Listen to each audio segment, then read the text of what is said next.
Assalomu alaykum, Intimak'ta Nazar haftalik ma'lumot dasturi. Studiyada Davron Nasibxonov. Bugungi dasturimizda O'sh havo maydonida samolyot avariyaga uchradi. Birinchi hareketinde konu albay, ikinci hareketinde konu tilkesinden çıkıp ketip kırsıkka kavulgan. O'sh aeroportining kengaytirish lozim. Başka жаққа жылдырыш үшін, başka emek kılış üçün ançı memleket tarafından, büdjetten, hükümet tarafından koltuğunu. Qirg'iziston aholisining soni 6 millionga yetdi. Kızım dagı şu 6 milyonluk bolup baktılуу kız bolsun. Kırgızстанга жакшы пайдасы тийген жакшы кыз болsun. 22 noyabrda Krasnoyarsk-O'sh reysidagi samolyot O'sh havo maydonida halokatga uchradi. Samolyotning barcha g'ildiraklari sinib, chap qanoti singan. 150 metrga qadar uchib tushgan. Samolyotda 148 yo'lovchi va 5 ekipaj a'zolari bo'lgan. Jarohat olgan 7 yo'lovchi kasalxonaga yetkazilgan. Aviatrafik kompaniyasiga tegishli mazkur Boeing 737 samolyotiga 25 yil bo'lgan. Mavzu haqida batafsil muxbirimiz aytib beradi. Halokat aviatrafik kompaniyasining yo'nalishida bo'lgan samolyot O'sh havo maydoniga qo'nayotgan vaqtda qalin tuman bo'lganligi bois yo'ldan chiqib ketgan. Oqibatda g'ildiraklari va qanoti singan. Uchoqda ekipaj a'zolari bilan 153 nafar yo'lovchi bor edi. Ularning 7 nafari kasalxonaga tushdi.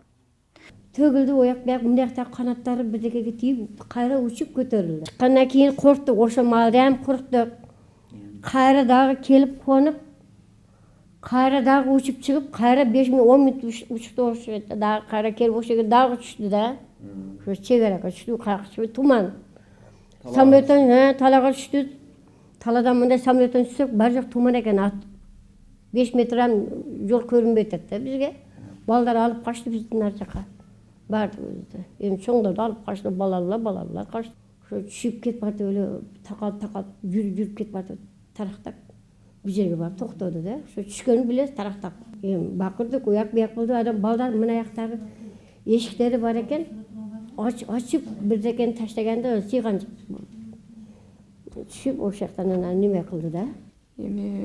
Ошо бардыгыбыз ушу эме ызычуу болуп эле чыкты, бир жагы өрттөнүп кетти да, баягы канатынан өрт чыгып кетти да.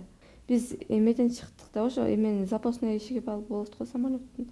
Ошо жерде аварийди сынып түшүп, ошондо полностью кон кетти ошо жерде.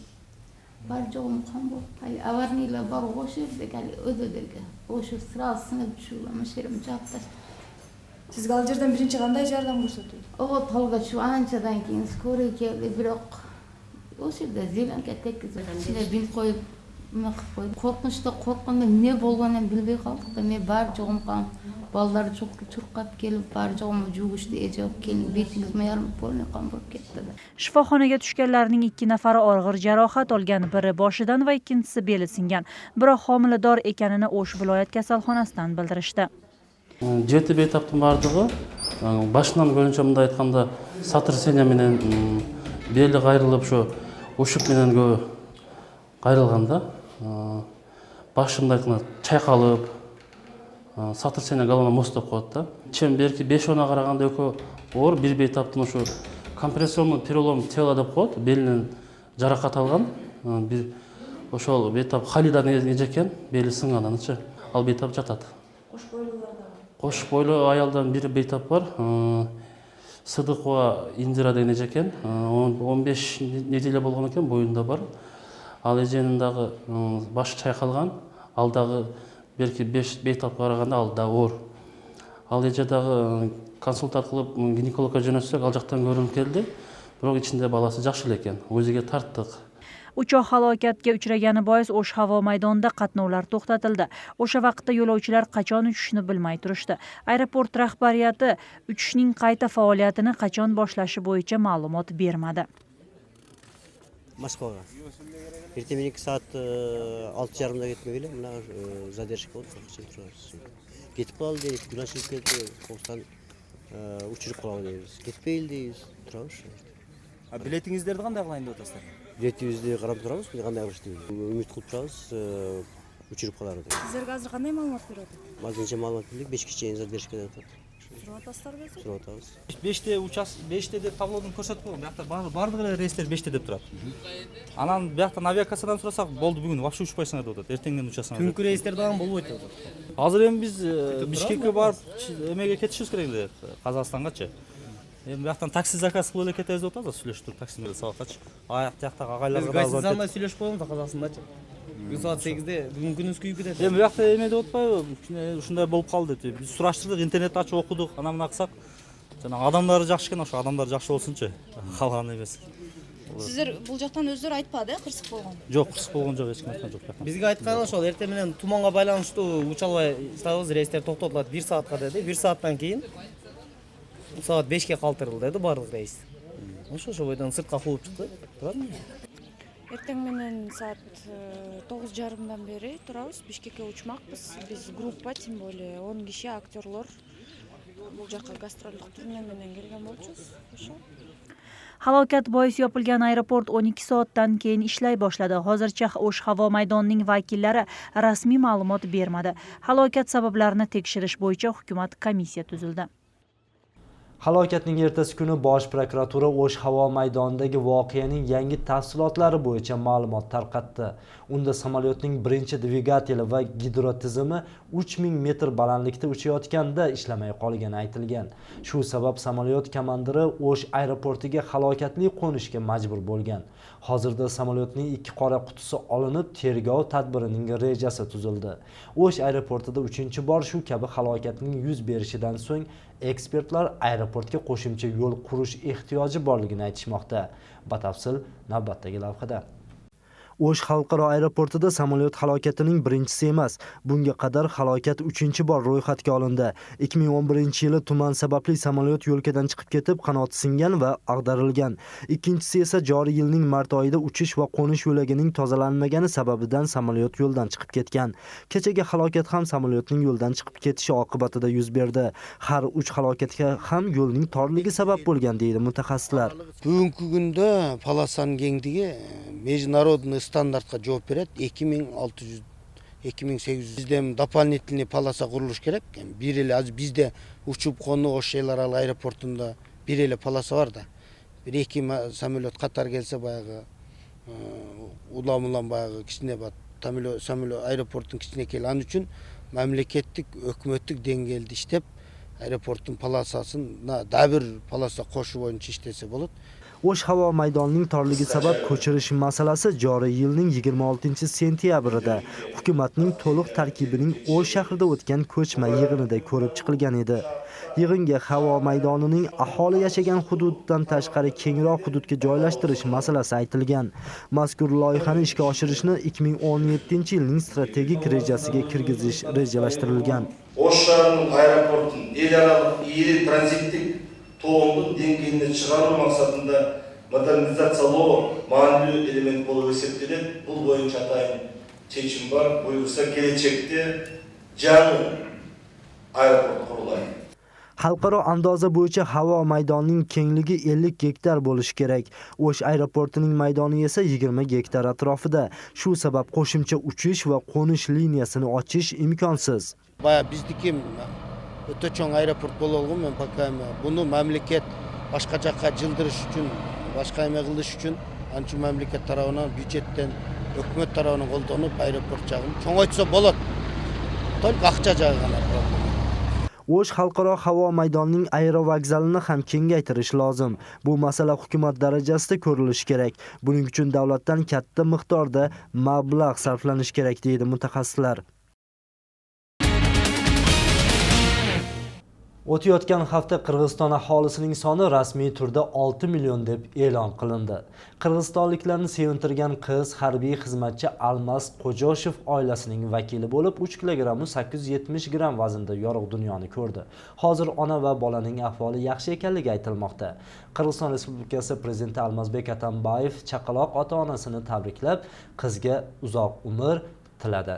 Shuningdek, davlat boshlig'i hukumat rahbariga bu oilaga uy va 1 million so'm mukofot berish vazifasini yukladi.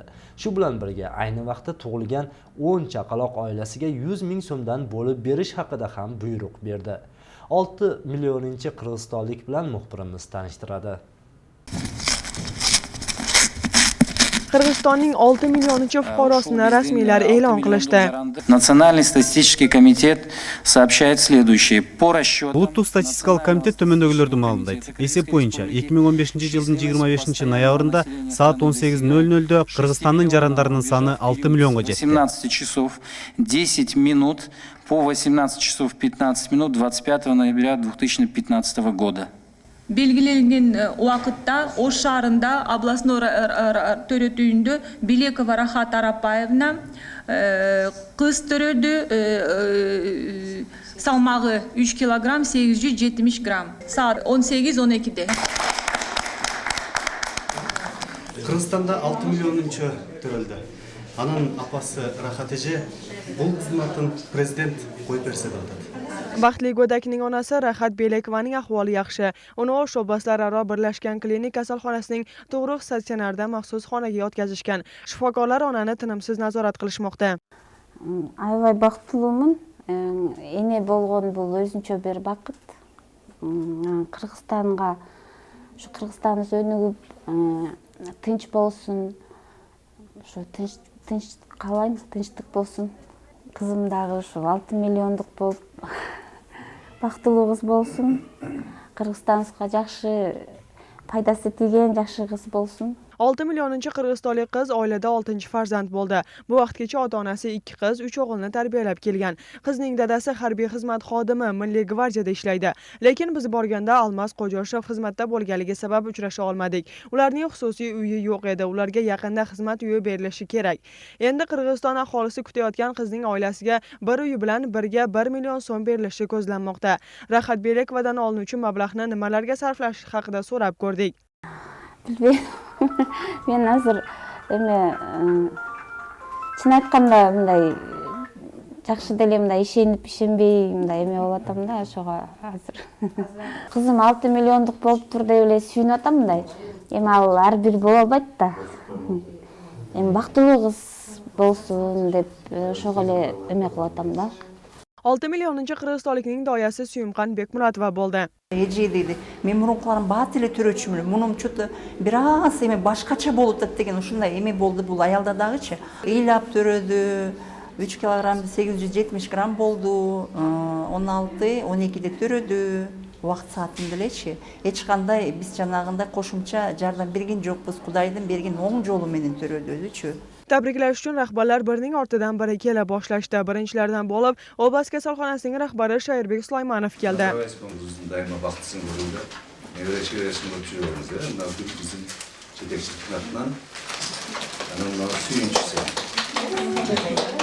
Акыркы жылдары ушул эгиз төрөгөндөр, үчөм төрөгөндөр дегендей көп болуп атат. Көбүсүнүн элибиз мүмкүнчүлүгүбүз бар. Мамлекетибизде эле мындай табигый аргандай байлыктарга, кендерге бай. Ошондуктан биз менимче ар бир кыргызстандык жаран жерден өзүнүн рызкысын табат. 25-26 noyabr kunlari dunyoga kelishi kutilayotgan 6 millionchi bolani aniqlash bo'yicha vedomstvolararo komissiya bir qator tayyorgarlikni ko'rgan. Ularning ma'lumoti bo'yicha Qirg'izistonda bu kuni 122 nafar go'dak dunyoga kelgan. Ошол критерийде эң негизгиси болуп ошол үй бүлөнүн положениясы, ошол күйөөсүнүн статусу, анан ошол эле аялынын статусу, кандай жумушту аткарат, жана кандай үлгүлүү үй бүлөбү, ошолордун баардыгы критерий болуп эсептелинген. Мен ойлойм, ошо критерийлерди тандап, ошо критерийлерге дал келген үчүн ошо биздин ошо жараныбыз 6 миллиончу болуп жаралдуу болуш керек деп ойлойм. Qirg'iziston xalqining sonini 6 millionga yetkazgan go'dak munosabati bilan Bishkek shahrida katta konsert dasturi taqdim etilishi kutilmoqda. Bu vaqtgacha hukumatning tashabbusi bilan ishchi komissiya tashkil qilinib, u fuqaroga o'zgacha e'tibor qaratilishi aytilgan. Eslatib o'tsak, Qirg'izistonning 5 millionchi fuqarosi 2002-yilda Bishkek shahrida tavallud topgan bo'lsa, 4 millionchi qirg'izistonlik 1985-yilda Qorasoy rayonining Savay qishlog'ida tug'ilgan. Madina Ulug'bek qizi Asanbek Qaraqo'ziyev, Munor Arzbek o'g'li, Intimaq. Qirg'izistonning 4 millionchi fuqarosi tug'ilganda unga turar joy va avtomobil berilishi ma'lum qilingan edi. U qiz faqir oilada bo'lganligi sababli ota-onasi va'da qilingan mukofotni olishga harakat qilishgan. Biroq oradan 30 yil o'tgan bo'lsa-da, u va'dalar bajarilmagan. Qirg'izistonda 5 millionchi fuqaro tug'ilib, u va'dalar eslatilgandagina turar joy uchun yer maydonchasi bo'lingan.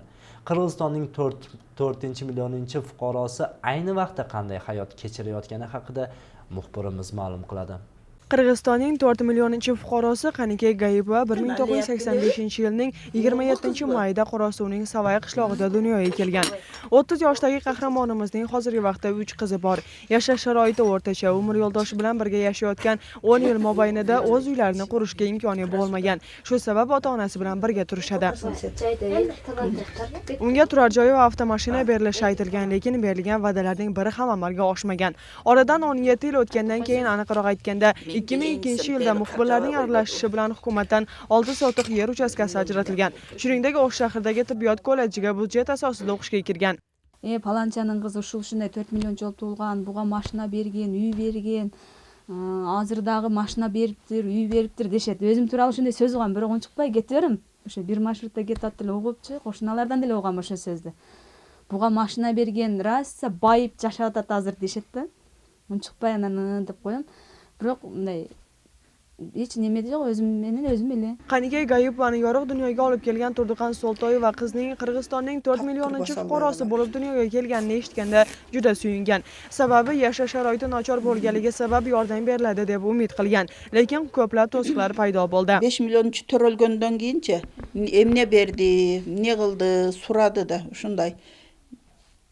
Men qizimni jo'nele bir kolyaska bilan dele jaqtib qo'ysa, men rozi bo'lat elimmi? Rayonga chaqirdi da.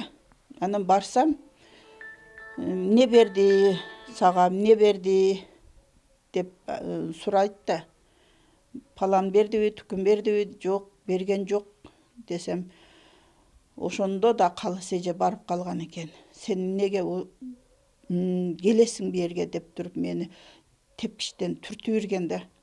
Çelkemen türtüp yurgende. Men jig'ib tushganman. Balam menen jig'ilib baq. Qanday menen? Balam qalqalab qolganmi biroq.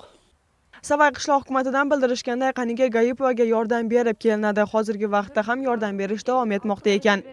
Savay ayıldı kengeshi tarafından 2002-yılı 2000 so'm naqdalay ақша alып bergen biz. Taqay bir qavar alып turganбыз ал кыздын үй шартынан, турмуш шартынан qavar болуп турган. Егер зарылчылык болгон учурларда майда чүйдө немелер менен кайрылып турганбыз. Жер тилкесин ошол кыз төрөлгөндө 1985-жылы бергенбиз ошону. Lekin Qanike Gayipova yer uchastkasini 1985-yilda bo'lib berilgan degan so'zni inkor qiladi. U yerni 2002-yilda olganligini aytadi. Lekin uning oilasi ijtimoiy tomondan kam ta'minlangan bo'lganligi sabab mazkur yer uchastkasini ham sotib yuborishga majbur bo'lgan. Bizga mына chegile berilsa bo'ladi. Güyüm жолдошумун атынан эле чек берилчү, неме эл катары берилчү чек берилсе жакшы эле. Мен немемен деп буга берилбей атат да. Ошол берилсе эле жакшы эле. Hozirgi vaqtda Qanike Gayipovaning turmush o'rtog'i Oltin Qazaqbayev yer uchastkasini olish uchun Jo'sh qishloq hukumatiga murojaat qilgan. Lekin ayoli yer uchastkasini olgan degan sabab bilan unga yer uchastkasi berilmaydi. Madina Ulug'bek qizi, Cho'lpon Qalibek qizi, Azam Buzrikov, Intimaq. Endi boshqa yangiliklardan bu haftada Bishkekdagi sarroflik do'konlarida 1 AQSh dollarining sotuvdagi narxi 79 so'mga chiqib qayta pastladi. Milliy bank 24-noyabrda 15.420.000 AQSh dollari intervensiya qilgan. Biroq vaziyat barqarorlashmagan. Milliy bank belgilangan rasmiy kursga ko'ra 1 AQSh dollari 73 so'm 43 tiyin turadi. Bir sutkada dollarning narxi 3 so'mga qimmatlagan. Bunday vaziyatni barqarorlashtirish uchun Milliy bank nasiyalarni xorij valyutasi bilan berishni taqiqlash kerakligini maslahat bermoqda. Tashabbus iqtisodiyotni og'irlashib ketishini ozaytirish maqsadida ko'tarilgan. Agar xalq vakillari tashabbusni qo'llab-quvvatlashsa, o'lkadagi banklar nasiya berishni milliy valyuta bilan yurgizishadi. Bu haqda muxbirimiz batafsil ma'lumot beradi. Bugungi kunda AQSh dollarining kursi 76 so'mgacha qimmatladi. Shu sabab dollar bilan nasiya olganlar qiynalishmoqda. Milliy bank nasiyalarni chet davlat valyutasi bilan berishni taqiqlashni taklif qilmoqda. Вопрос degan bugungi kuni Ulug'bek bank bunday ofitsialni ko'targan yo'qmiz. Вопрос degan nima bu keyingi kunlari balkim elning nimasiga qarorga chiqib qolishi mumkin degan voпрос bo'ladida. O'sha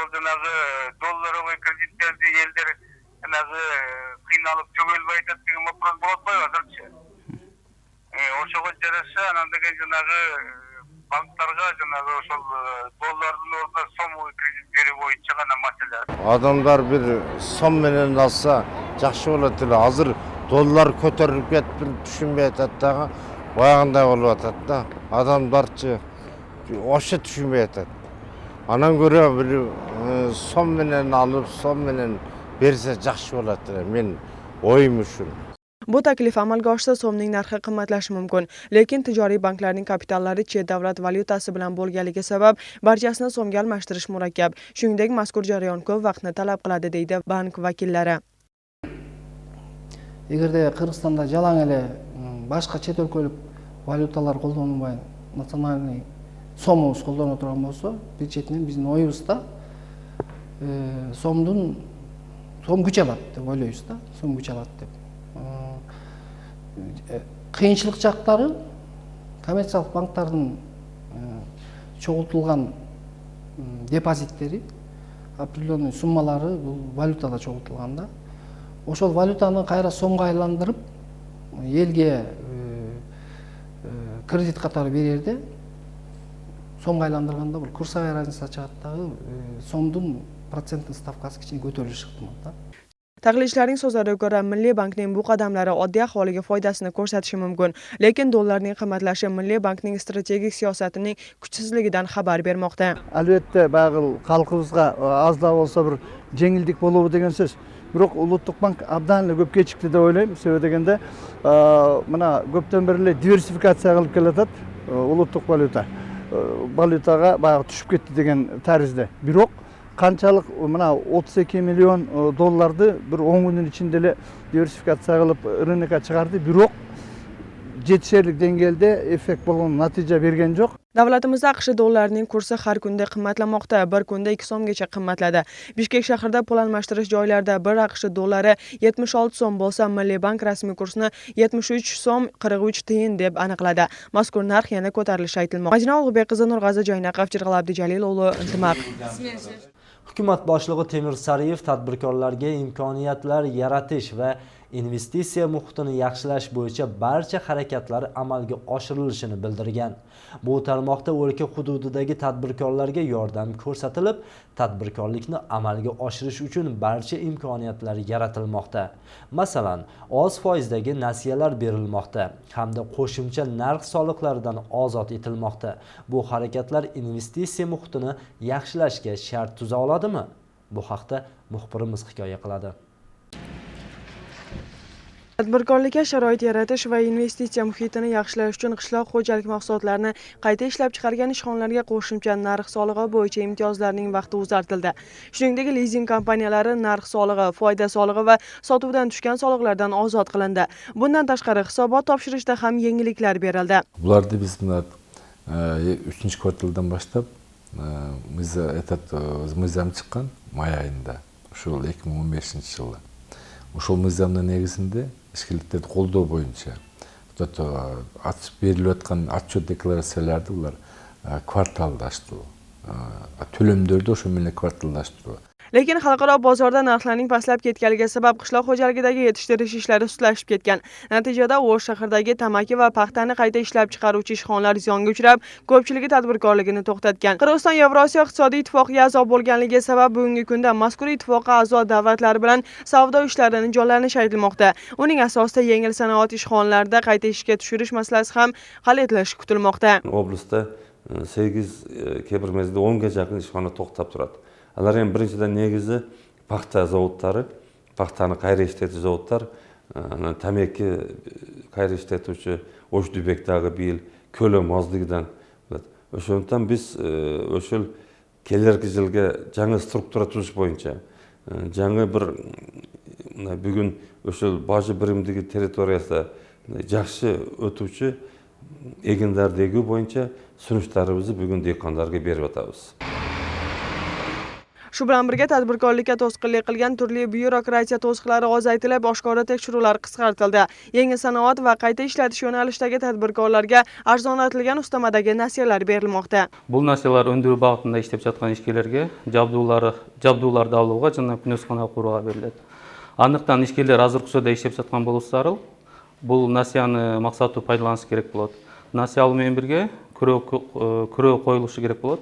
Мындан сырткары лизинг тармагында дагы иштеп жатабыз. Ал дегени айыл чарбасында спецтехникаларды жана алар үчүн шаймандарды каалоочулар төмөн пайыз менен алса болот. Tadbirkorlikni rivojlantirishga davlat tomonidan qilingan harakatlar sarmoyadorlarni jalb qilishga sharoit yaratmoqda. Natijada Rossiya Qirg'iziston taraqqiyot jamg'armasi Qirg'izistonning qishloq xo'jalik mahsulotlarini va qayta ishlab chiqarish tarmoqlarini qo'llab, ta'minlamoqda. Bu yo'l bilan qishloq xo'jalik mahsulotlarini eksport qilinib, davlat iqtisodiyotini rivojlantirishga sharoit yaratiladi. Өкмөт тарабынан ишкерликти колдоо боюнча жеңилдиктер берүү бул эң туура маселе. Себеби кайсыл мамлекет болбосун анын экономикалык өзөгү болуп, ишкердүүлүк болуп эсептелинет да. Эми туура жеңилдик берүү бир нече маселени өзүнө камтыйт да. Бул биринчиси уруксат берүү системасын дагы бир сыйра карап жеңилдетиш керек. Экинчиси салык тармагы. Себеби канчалык деңгээлде салык жүгү жеңил болсо, ошончолук ишкердүүлүк ачыкка чыгат да. Ал өз учурунда жергиликтүү бюджет болобу, же республикалык бюджет болобу ага түздөн түз таасирин тийгизет. Rossiya Qirg'iziston taraqqiyot jamg'armasining nasiya berishi RSK va Ayl banki tomonidan olib boriladi. 3 milliondan ortiq mablag'ni jamg'armaning o'zidangina olish mumkin. O'sh obasi bo'yicha 1000 dan ortiq tadbirkorlarga 10% miqdorda 406 million so'mga yaqin nasiyalar 2 yillik muddat bilan berildi. Mazkur nasiyalar qayta ishlab chiqarishga, dehqonchilikka va qishloq xo'jaligi tarmoqlariga sarflanadi. Madina Ulug'bek qizi, Nurg'azi Joynaqov, Jirg'al Abdijalil o'g'li, Intimaq. Sizga yetkazmoqchi bo'lgan xabar va lavhalarimiz hozircha mana shulardan iborat edi. Keyingi yakshanba nazar orqali nazarlashguncha omon bo'ling.